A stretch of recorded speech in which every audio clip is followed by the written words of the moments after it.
Évangile de Jésus-Christ selon saint Matthieu 1, 18, 24. Voici comment fut engendré Jésus-Christ.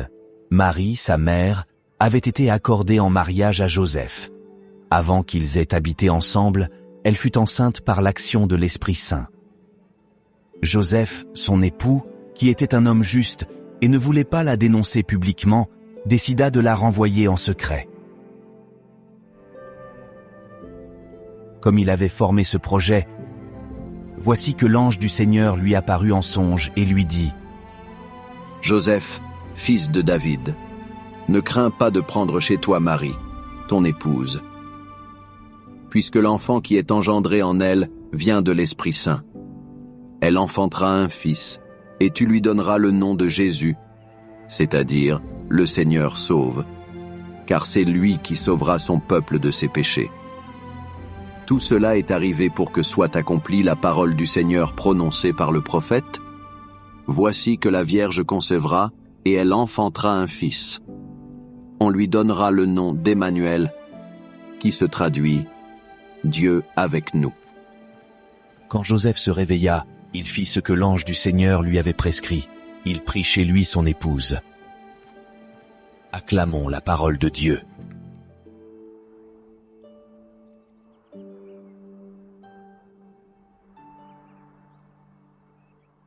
Pour nous parler de Dieu, l'Évangile nous met en présence de deux jeunes amoureux à qui Dieu propose un projet un peu fou. Par sa parole, il fait irruption dans la vie de Marie et dans celle de Joseph, son fiancé. Une parole qui dévoile à un homme et une femme de notre maison commune le projet de Dieu. Un projet prévu de longue date, puisqu'il était déjà annoncé par les prophètes des Écritures. Un projet qui dit qui est Dieu. Un Dieu qui prend l'initiative, qui fait le choix de la proximité, d'un Dieu qui vient rencontrer l'humanité au plus près. Un Dieu qui s'adresse à Joseph en l'invitant à lui faire confiance. Dieu veut lui confier deux missions. La première, ne crains pas de prendre chez toi Marie, ton épouse. Joseph est mis dans une situation difficile. Même s'il avait peur, Joseph s'ouvre à l'initiative de l'Esprit Saint dans sa vie. Joseph accepte que son plan, pourtant bien réfléchi, soit modifié. Il fait ce que l'ange lui a soufflé dans son cœur d'homme juste.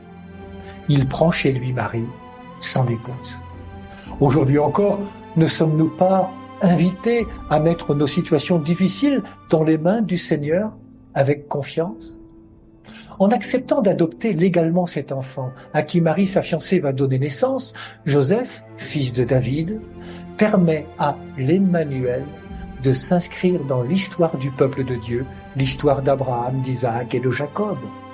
Par Joseph, Jésus est bien l'enfant de la promesse.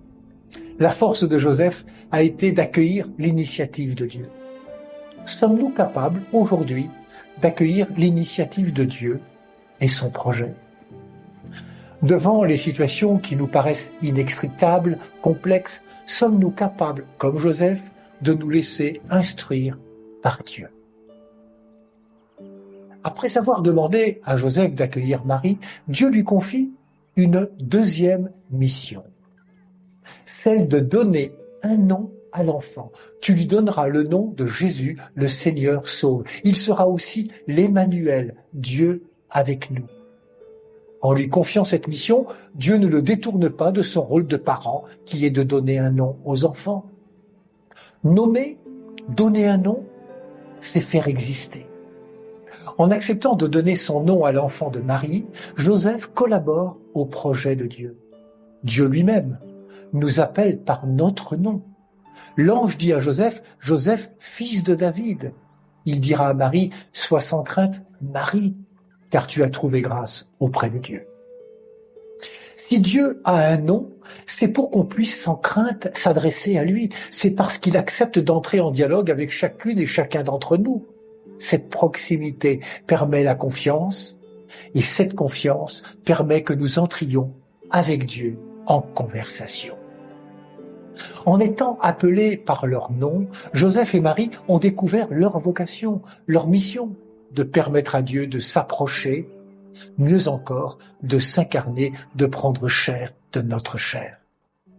Cet enfant de la promesse que Joseph accueille avec confiance s'appelle Emmanuel, qui signifie Dieu avec nous. Jésus, le Seigneur sauve. C'est par l'ange, le messager de Dieu, que Marie et Joseph ont trouvé leur place dans l'histoire d'alliance. N'est-ce pas en Dieu que nous découvrirons qui nous sommes vraiment?